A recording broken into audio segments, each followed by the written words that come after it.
ఆడెవడో బూతు మాట్లాడతా కుర్చీ మడతేసి నిన్ను డాష్ డాష్ తా అన్నాడు. ఇక ఆ పదం బాగోదేమో.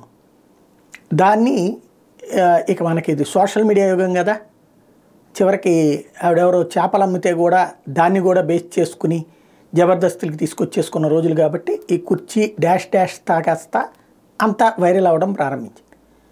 చంద్రబాబు గారు నిన్న ఆవేశంలో మాట్లాడారంటే అంతకుముందే జగన్మోహన్ రెడ్డి మాట్లాడిన పదంలో ఇక చొక్కాలు మడత పెట్టండి అన్నారు కాబట్టి, అంటే మన హ్యాండ్స్ మడత పెట్టి సిద్ధంగా అండి అని చెప్పారు వాలంటీర్లకి. కాబట్టి ఆయన కుర్చీ మడత పెట్టి అంటూ వాడారు. అది భూతన్న సంగతి మరి బాబు గారికి తెలుసో లేదో తెలియదు. ఏపోతే ఇప్పుడు లోకేష్ గారు ఏకంగా వేదిక మీద నుంచిన శంకారావంలో ఒక కుర్చీని మడతేసి చూపించారు.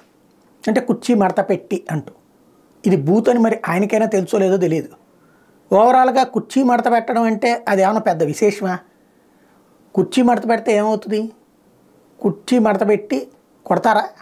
చంపేస్తారా? తలకాయ బాలు కొడతారా? లేదా కుర్చీ మడత పెట్టి ఎత్తుకుపోతారా? మనం కుర్చీలో కూర్చోవాలి, కుర్చీలు మడత పెట్టడాల్సిన పని ఏంటి?